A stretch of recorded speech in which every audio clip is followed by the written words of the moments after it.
Bonjour Manon. Tout d'abord, qu'appelle-t-on impression 3D et quelle technologie est utilisée ici avec ces équipements? Alors, l'impression 3D est une technologie pour les objets en 3 dimensions, comme son nom l'indique. Aujourd'hui, on distingue vraiment 2 catégories dans l'impression 3D. Une première catégorie qui va être plutôt des imprimantes pour les particuliers et une deuxième catégorie qui est plutôt dédiée aux professionnels. Pour les professionnels, on parle plus généralement de fabrication additive. Dans ce cas présent, avec nos machines Intem 6, elles utilisent la technologie dépôt de fil fondu, plus connue sous le nom de FDM. Et quels sont les avantages de l'imprimante 410 de chez Intem 6 par rapport à toutes les autres machines qui existent sur le marché? Très bonne question. Nous avons fait le choix stratégique de travailler avec Intem 6 pour plusieurs raisons. La première raison, c'est que Intem 6 nous offre une solution, un procédé global. On a tout d'abord la possibilité d'avoir un logiciel qui est basé sur un slicer Cura mais qui est paramétré par Intem 6. Ensuite, on a la solution des matériaux. Aujourd'hui, on a une vingtaine de matériaux qualifiés et paramétrés par le fournisseur sur nos équipements, dont la 410 qui se trouve juste derrière moi. Et le dernier point, c'est qu'on est sur des machines évolutives. C'est-à-dire que c'est des systèmes qui sont ouverts et qui vont vous permettre en fait de passer l'ensemble des matériaux polymères dont vous avez besoin. Merci beaucoup Manon du coup pour cette entrée en matière concernant cette imprimante 410 de chez Item 6. Tu viens de nous indiquer qu'il existait un large choix de matériaux. Est-ce que tu pourrais nous en dire plus concernant? Oui, alors nous on va catégoriser en 3 parties l'ensemble des matériaux qui ont été qualifiés par Intem 6 et par nos équipes techniques. La première catégorie, c'est des matériaux assez classiques. On va avoir de l'ABS, du polycarbonate. En deuxième catégorie, on va avoir les matériaux composites. On est sur des polyamides, des nylons en fait, nylon 6 et nylon 12, chargés en fibres courtes de carbone. Et une troisième catégorie où là on est sur des matériaux haute performance et haute température, type PIC et UTEM, qui déjà passent sur notre machine 410. Et finalement, quels sont les enjeux de l'impression 3D en industrie? Alors, les enjeux, je dirais qu'ils sont multiples aujourd'hui pour l'intégration d'une imprimante 3D chez nos clients industriels.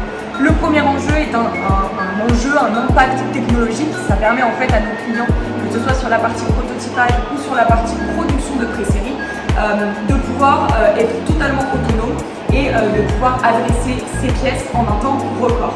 Le deuxième enjeu, je dirais que c'est un enjeu plutôt business qui va permettre à nos clients industriels d'améliorer la rentabilité sans perdre en qualité de production des pièces. Le dernier enjeu, je dirais que c'est un enjeu juridique. Ça permet en fait tout simplement à nos clients d'internaliser ces technologies, de ne plus avoir besoin de faire la transmission de fichiers auprès de possibles sous-traitants. Et pour parler un peu plus de l'aspect technique, quels sont les principaux composants et paramètres techniques importants à retenir sur la 410 de chez Item 6? Alors, pour les caractéristiques techniques, je vous laisse venir avec moi et on va vous présenter plus précisément cette machine 410 de chez Intem 6. Tout d'abord, on voit qu'on travaille dans une enceinte qui est totalement sécurisée, fermée et simple en termes d'implémentation. On n'a pas besoin d'extracteur d'air, vous avez un filtre à charbon intégré sur la machine qui peut changer une fois par an et qui permet du coup de filtrer les particules. Donc aucune émanation, qu'elle soit odorante ou visuelle. Autre point très important, ça va être la thermorégulation de cette machine. Donc on a une chambre qui a la possibilité de chauffer jusqu'à 90 degrés, un plateau qui va pouvoir chauffer jusqu'à 160 degrés. Et tout ça est automatiquement géré par les capteurs thermiques pour garantir qu'on ait toujours le bon niveau de température pendant l'impression. Autre élément très important, ça va être en fait le plateau de fabrication. On est sur un plateau en céramique avec un recouvrement en verre et qui est simplement aimanté. Ça va nous permettre de pouvoir le retirer très facilement à la sortie de l'impression.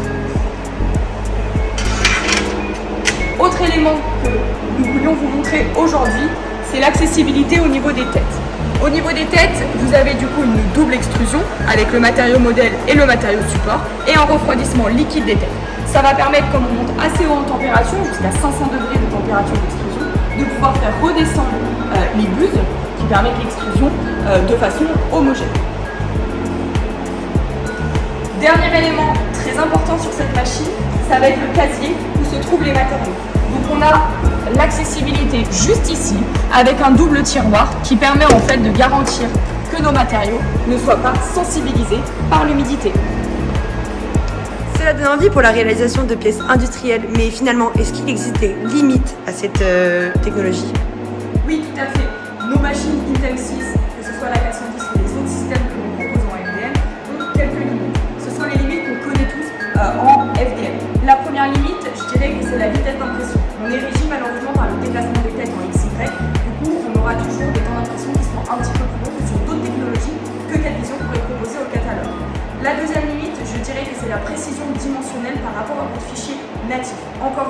on est régi par le diamètre des bus et le diamètre du filament. Sur nos systèmes Item 6, on a un diamètre de bus standard de 0,4 mm et un diamètre de fil de 1,75 mm. La dernière limite, ça peut aussi être un avantage pour certains de nos clients industriels, ça va être le paramétrage des nouveaux matériaux. Si demain vous souhaitez passer de nouveaux polymères qui ne sont pas été qualifiés au préalable par nos équipes ou par Item 6, vous devrez passer un petit peu de temps en paramétrage sur le sélectionneur. Merci beaucoup et pour finir, est-ce que tu pourrais nous présenter des cas concrets d'application concernant cette machine? Oui, tout à fait. Nous avons ici plusieurs exemples de pièces clients. On fera des focus sur les dernières pièces que nous avons sorties avec l'ensemble des équipes 4 Vision.